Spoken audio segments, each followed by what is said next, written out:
Caros amigos, vamos discutir a tabela do Campeonato Brasileiro, que se apresenta nesta sexta rodada com perspectivas diferentes ou com realidades diferentes das perspectivas que tínhamos e que podem alterar as projeções para o futuro. Esta é uma situação bem interessante do Campeonato Brasileiro até esta sexta rodada. É verdade que alguns clubes jogaram somente 5 jogos, mas vamos discutir estas questões do Campeonato Brasileiro. Mas antes eu preciso pedir para você que dê um like, para você se inscrever no nosso canal, para você ativar o sininho, para você compartilhar com os amigos o nosso canal, para você trazer a sua ideia, o seu comentário, para que possamos comentar sobre ele. Podemos até divergir, mas o importante é que tenhamos ideias e possamos trocar informações. Isso é bem legal.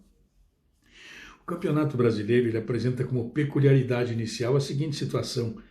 Quem diria antes do Campeonato Brasileiro começar que os cariocas teriam entre os 4 primeiros colocados 2 representantes?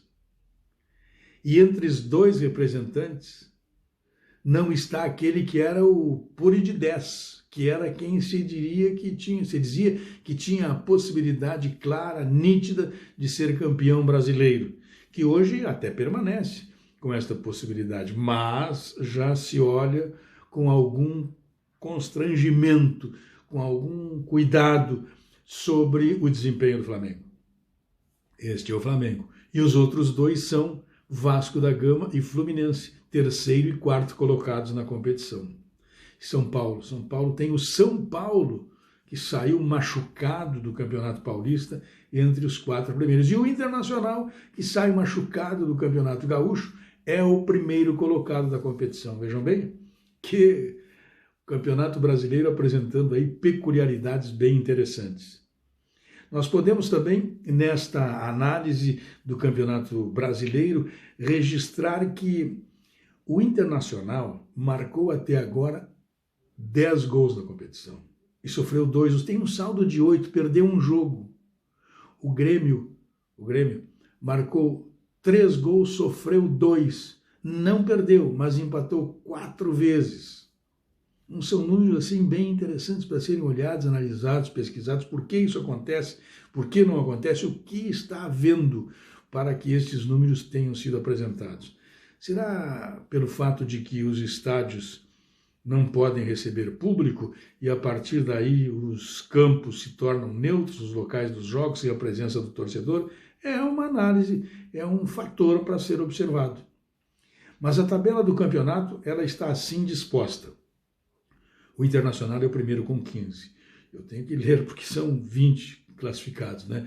Em segundo, São Paulo com 13. Em terceiro, o Vasco com 10. Também com 10 está o Fluminense em quarto.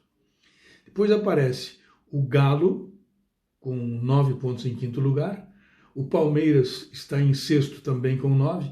Em sétimo lugar está o Fortaleza com 8. Em oitavo, o Bahia com 8. Em nono, o Flamengo com 8 pontos. Aparece em 10º lugar o Santos com 7. E em 11º, o Ceará também com 7 pontos. O Furacão é o Grêmio é o 12º com 7 pontos. O 13º é o Furacão com 6. Em 14º está o Curitiba com 6. Em 16º, o Corinthians com 5. Em 17º, o Bragantino também com 5. Em 18º, o Goiás com 4. Em 19º, o Sport com 4. E em último lugar, o Atlético Goianiense também com 4. O Atlético Goianiense arrancou no Campeonato Brasileiro com uma grande surpresa, com aquela vitória sobre o Flamengo de 3-0, uma vitória que não deixou dúvidas. Depois aí passou a reclamar bastante, tem reclamado muito da arbitragem. Situação absolutamente normal no Campeonato Brasileiro é reclamar da arbitragem, não só no Brasileiro, em qualquer competição. O árbitro muitas vezes é terceirizado, é responsabilidade pelos insucessos das equipes. Na maioria das vezes é isso que ocorre. Nós temos ali, com um jogo a menos nesta competição, o Vasco, o Galo, o Palmeiras, o Bahia, o Grêmio, o Botafogo e o Corinthians. E com 2 jogos a menos estão Goiás e Atlético Goianiense. Portanto, aí entre esses clubes ali, o Vasco, o Galo, o Palmeiras e o Grêmio, que podem chegar, que ainda são apontados como candidatos ao título, a vaga para a Libertadores, são aqueles que têm um jogo a menos. Os demais que têm um jogo a menos já estão numa situação um pouco mais abaixo da competição, e aí nós podemos incluir claramente o Corinthians e o Botafogo. Então, esta é a análise geral da tabela do Campeonato Brasileiro até esta sexta rodada. Vamos aguardar pela próxima, quem sabe com muitas novidades também. Boa semana!